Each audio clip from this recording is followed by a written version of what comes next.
Napanatili ng Tropical Depression Luis ang kanyang lakas habang kumikilos west-northwest patungo ng karagatan ng Aurora.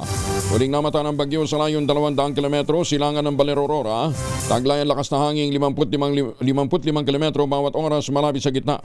Ang pagbugso nito umaabot ng 70 kilometro bawat oras. Nakatas ngayon ang signal number 1 sa mga sumusunod na lugar. Southern portion ng Cagayan sa mga bayan ng Enrile, Tuguegarao City, Peña Blanca. Diyan din sa lalawigan ng Isabela, Quirino, northern portion ng Aurora, partikular sa mga bayan ng Tinalungan, Kasiguran, Dilasag, Dipaculao at Baler. Diyan din sa Polilio Island, northern portion ng Camarines Norte. Ito yung mga bayan ng Daet, Talisay, Paracale, Jose Panganiban, Kapalonga at Binzons. Nagbabalang pag-asa na malalakas na pag-ulan sa malaking bahagi ng Luzon epekto ng Bagyong Luis. Kabilang sa uulanin ngayong araw ang La Union, Pangasinan, Benguet, Cagayan, Isabela, Nueva Vizcaya, Quirino, Zambales, Tarlac, Nueva Ecija, Bulacan, Aurora at Quezon.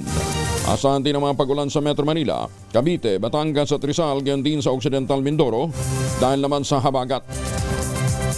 Batay sa forecast ng pag-asa, inaasahang lalakas pa ang bagyo at magiging isang tropical storm sa loob ng susunod na 12 oras habang kumikilos sa silangan ng Central Luzon. Iba yung pag-iingat po ang ating dapat gawin, lalong-lalo na doon sa mga flood-prone areas. Dapat mag-preemptive evacuation na. Si Ka-Obed Badrina mula po sa pag-asa, kasama na natin. Ka-Obed, good morning. Kumusta na sa Luis? Magandang umaga po, Sir Angel. Magandang umaga sa lahat ng mga taga-pakinig po natin. So yung Bagyong Luis po, napanatili niya yung kanyang lakas habang ito po ay almost stationary dito sa may karagatan silangan ng Aurora. Ang huling lokasyon po niya nasa 130 km east, southeast ng Kasiguran, Aurora. Taglay po niya yung kanyang pinakamalakas na hangin nasa 55 km per hour malapit sa gitna't pagbugsan sa 70 km per hour. Sa ating latest track po, posible pa nito mag-landfall. Posible po bukas ng madaling araw, mga 2 a.m. base po sa track natin. Saan? Mag-landfall po to sa may area ng eastern section po ng either ng Cagayan po or nung Isabela. Hindi po natin ma-determine yung specific na location po. No? So, pataas na. Pataas na siya. Yes, okay. Po, Sir Angel. Tapos after po nito possible na mag-landfall, ito naman po ay kikilos pa silangan. Kasi in-expect po natin by Wednesday, possible po na higupin na itong bagyong may international name na Dolphin. No? So itong si Super Typhoon Dolphin, kikilos po kasi ito malapit sa may northeastern boundary ng PAR. So maaari pong mahigop itong bagyo. Kaya po magiging low pressure area na lamang by Wednesday.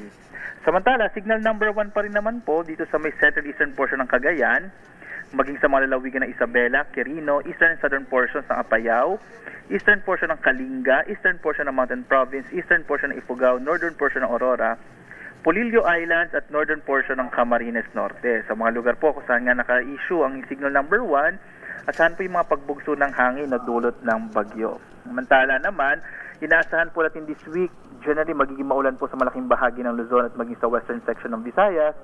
Epekto naman po, una yung bagyo, then by tomorrow po, makaka-apekto na yung habagat. Lalo na po pag lumapit na yung Super Typhoon Dolphin, palalakasin ito yung habagat. So Sir Angel, nagbababala po yung pag-asa sa mga potensyal na mga flash flood and landslide sa malaking bahagi ng Luzon, lalong-lalo na po sa may western section ng Luzon at maging sa Kabisayaan, lalo na may yung western Visayas, kung saan posible nga pong lumakas yung ulan. Nag-issue po tayo ng weather advisory at pinapakita po doon na magkakaroon po ng mga malalakas na mga pag-ulan starting today sa malaking bahagi nga po ng Luzon dulot ng bagyo, then by tomorrow dulot naman ng habagat. Sir Angel, sa ngayon po wala po pala tayong naka-issue na gale warning, kaya po pero mag-ingat pa rin po mag-ingat pa rin. Opo.